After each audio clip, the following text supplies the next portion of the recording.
Hi, I'm Veronica and welcome to my channel. In the last two episodes, I showed you what could be the culprit for you feeling stiff and finding it difficult to move as you used to in the past. And today I would like to focus on the spine. Now, it is absolutely possible that you have a hypermobility in some part of the spine and it does not make your spine mobile overall. So that was definitely my case when I was younger. I did not really realize that I have a hypermobility in my lumbar spine. And I used to do all those crazy poses like you can see here, uh, just hinging, literally hinging on that one place along the entire spine, which obviously is not a good idea. So if you keep bending, let's say, a credit card back and forth, always in that one spot, well, eventually it might snap. So I totally do not recommend it. The fact that you have that maximum mobility in just one place, because there's a little bit more gap between the two vertebrae than normally, doesn't mean that you should use it for extreme movements. I would really not recommend that. What you can do instead, regardless of whether you have that hypermobility or not, is to try to find as much movement as possible in between of each of the vertebrae. So what usually happens with time is that your almost as if your vertebrae were fusing together, even though obviously they don't, uh, and they were moving as a block. So there is a joint in between of the disc, right, in between of each the vertebrae, which means that they can really move one by one. But instead, if you move as an entire block of 4 or 5 of them, it makes you lose on all these possibilities of movements that are there, and it creates tension in all those places where you hinge, right? So first, we'll do a little test. How are you doing with that spine mobility right now? And then I'll give you some simple practice how you can improve it over time.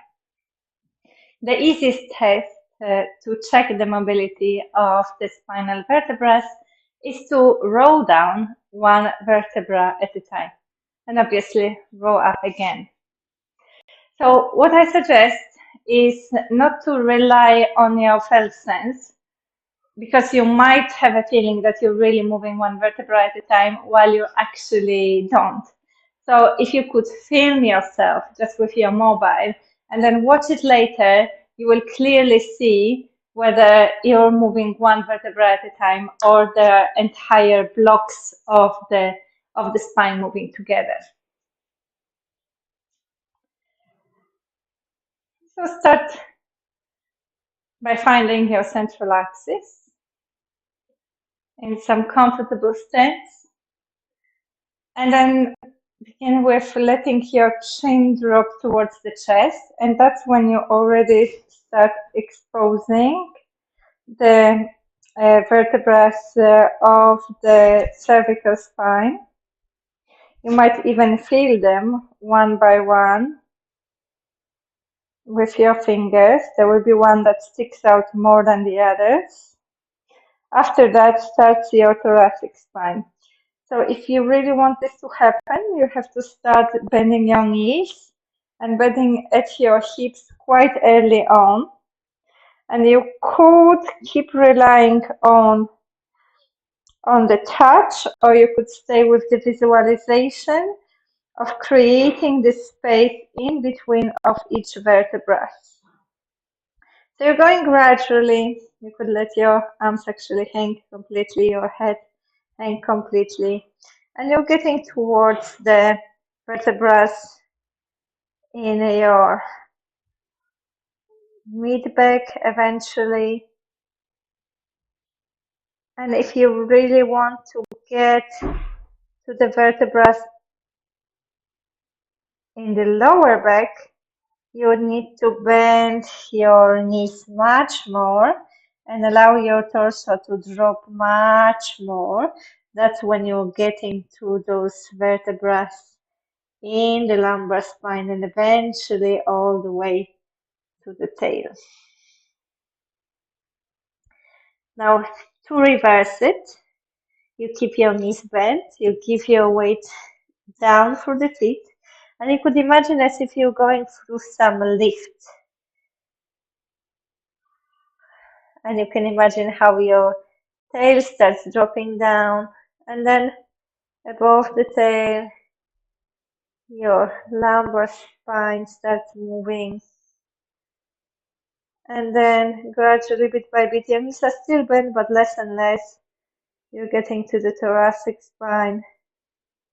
And then at the very end, while your torso is already upright, your neck moves as well. And you're returning to your central axis. So I really recommend you to watch yourself doing it and see whether you notice that there are some large chunks that move together. And if you would like to learn how to undo it, the best would be to practice it with the feedback from the wall. So as you peel off, you're gonna feel that you're peeling off bit by bit. So you can stand with your back against the wall and back of the head against the wall. And then start peeling off. Press your neck. And then even as you peel off, you could focus on really feeling each of the vertebrae touching. It would create maybe a little bit of a rounding in the shoulders, but that's fine. But you really want to feel that moment when each of your vertebrae is peeling off the wall.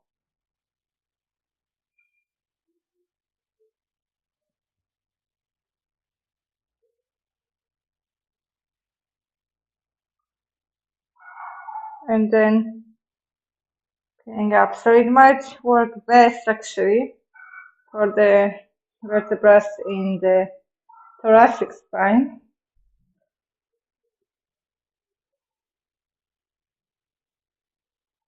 One at a time. And then if you wanted to really get to those vertebrae in the lower back, maybe you would need to experiment a little bit with the positioning of the legs. Keep the legs a bit farther away from the wall so that you can feel that here as well. It's really one vertebra at a time that is peeling off the wall. And again, maybe bending it even more so that your lower back really touches to see how it would be to peel off these ones. One by one. Really one by one. Feeling how each of these vertebrae touches the wall as it returns and as it leaves.